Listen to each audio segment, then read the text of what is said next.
వైఎస్ఆర్సీపీలో నియామకాలు ఎన్నికలకు ముందు ఆ తర్వాత అని మాట్లాడుకోవాలి. ఎన్నికలకు ముందు ఎమ్మెల్యే, ఎంపీ టికెట్లను ఇచ్చే సందర్భంలో అంతా నా ఇష్టం అనే రీతిలో మాజీ సీఎం వైఎస్ జగన్ వ్యవహరించారు. తను ఎవరిని నిలబెట్టినా గెలుస్తారనే నమ్మకం. అయితే ప్రజాభిప్రాయం వేరేగా ఉందనే చేదు నిజం ఎన్నికల్లో ఓడితే తప్ప వైఎస్ జగన్ కు అర్థం కాలేదు. కొన్ని నియోజకవర్గాల్లో బలమైన ఎంపీ, ఎమ్మెల్యే అభ్యర్థుల్ని కాదని అనామకుల్ని నిలిపి ప్రజలతో చీవాట్లు పెట్టించుకున్న ఘనత వైఎస్ఆర్సీపీ అధిష్టానానికి దక్కుతుంది. ఎంతసేపు వైఎస్ఆర్సీపీ అధినేతగా తనను మాత్రమే చూసి జనం ఆదరిస్తారనే భ్రమలో వైఎస్ జగన్ ఉండేవారు. ఎంపీ, ఎమ్మెల్యే అభ్యర్థులను కూడా చూసి ఓట్లు వేస్తారని ఆయన అనుకోలేదు. వైఎస్ జగన్ అనుకున్నదొకటి, ఎన్నికల్లో అయ్యిందొకటి. అదంతా పెద్ద గుణపాఠం. అయితే ఎన్నికల్లో ఓటమితో వైఎస్ఆర్సీపీ అధిష్టానానికి టన్నుల కొద్దీ జ్ఞానోదయం అయినట్టుంది. ప్రాంతాలు, అక్కడి సామాజిక వర్గాలు ప్రజాభిప్రాయాల్ని పరిగణలోకి తీసుకుని పార్టీ పదవుల్ని భర్తీ చేస్తున్నట్టుగా కనిపిస్తోంది. తాజాగా వైఎస్ఆర్సీపీ రీజనల్ కోఆర్డినేటర్స్ నియామకాల్ని చేపట్టారు. వైఎస్ఆర్సీపీలో రీజనల్ కోఆర్డినేటర్ల వ్యవస్థ అత్యంత కీలకమైంది. ఎన్నికల్లో అభ్యర్థులు ఎవరైతే బాగుంటారో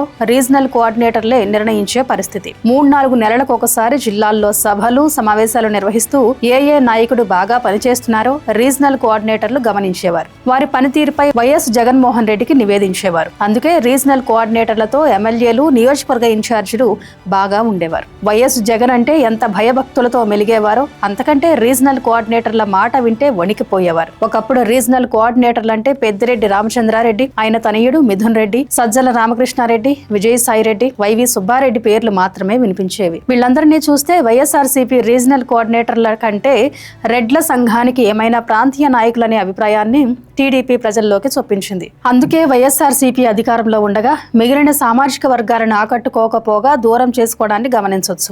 ఒకవేళ గ్రేటర్ రాయలసీమ పరిధిలో రెడ్లను రీజనల్ కోఆర్డినేటర్లుగా నియమించారంటే అర్థం చేసుకోవచ్చు. ఉభయ గోదావరి, ఉత్తరాంధ్ర, కృష్ణా, గుంటూరు జిల్లాలకు కూడా జగన్ తన సామాజిక వర్గానికి చెందిన వారికి బాధ్యతలు అప్పగించడం తీవ్ర విమర్శలకు దారితీసింది. ఈ ధోరణిపై వైఎస్ఆర్సీపీ ముఖ్య నాయకుల్లోనే అసంతృప్తి కనిపించింది. ఇలాగైతే పార్టీ బతికి బట్ట ఎలా కడుతుందనే ప్రశ్న సొంత పార్టీ నేతల నుంచే వినిపించింది. ఎన్నికల్లో అదే నిజమైంది. దీంతో రీజనల్ కోఆర్డినేటర్ల నియామకాల్లో తప్పనిసరి పరిస్థితుల్లో మార్పు తేవాల్సిన అవసరాన్ని వైఎస్ జగన్ గుర్తించారు. అందుకు తగ్గట్టు దిద్దుబాటు చర్యలు చేపట్టారు.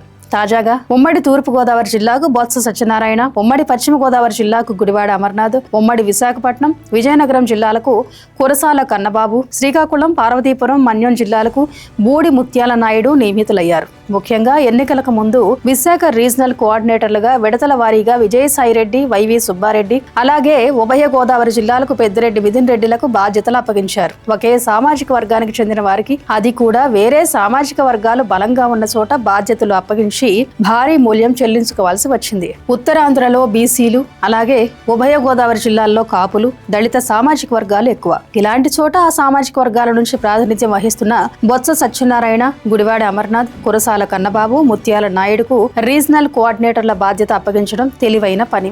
వీళ్ల నియామకంతో వైఎస్ఆర్సీపీని తమదని ఆయా సామాజిక వర్గాలు భావించే అవకాశం ఉంటుంది. తద్వారా రాజకీయంగా బలపడడానికి మార్గం ఏర్పడుతుంది. గతంలో విశాఖలో విజయసాయిరెడ్డి, వైవి సుబ్బారెడ్డి వైఎస్ఆర్సీపీకి చేసిన నష్టం అంతా ఇంతా కాదు. మరీ ముఖ్యంగా గతంలో ప్రత్యక్ష రాజకీయాలతో ఏమాత్రం సంబంధం లేని వైవి సుబ్బారెడ్డి, విజయసాయిరెడ్డి, సజ్జల రామకృష్ణారెడ్డి రీజనల్ కోఆర్డినేటర్లుగా ఎక్కువగా కనిపించేవారు. వీరికి క్షేత్రస్థాయిలో నాయకుల సమస్యలు అర్థమయ్యేవి కావు. కానీ ఇప్పటి నియామకాల్లో ప్రత్యక్ష రాజకీయాలతో సంబంధం ఉన్నోళ్లే కావడం విశేషం. ప్రజలతో పాటు పార్టీ నాయకులు, కార్యకర్తల మైండ్ సెట్ ఏంటో తెలిసిన రాజకీయ నాయకులు కావడంతో ఎలా మెలగాలో బాగా తెలుసు. రాజకీయంగా వైఎస్ఆర్సీపీకి ఇది అదనంగా అనుకూలించే అంశం. ప్రజల్లో ప్రభుత్వంపై వ్యతిరేకత పెరుగుతున్న క్రమంలో ప్రత్యక్ష రాజకీయ అనుభవం ఉన్న వారికి కీలక పదవులు కట్టబెట్టడం మంచి పరిణామం. వైఎస్ఆర్సీపీ శ్రేణులు కోరుకుంటున్నది కూడా ఇలాంటి మార్పే. ఇప్పుడు ఈ నియామకాలతో ఎన్నికల్లో ఓడిపోయిన తర్వాతే వైఎస్ జగన్ నష్టం ఎక్కడ జరిగిందో గుర్తించినట్టు కనిపిస్తోంది. అందుకే ఆయా ప్రాంతాల్లో బలమైన సామాజిక వర్గాలున్న వారికే ఇప్పుడు పార్టీలో కీలక పదవులు అప్పగించారు.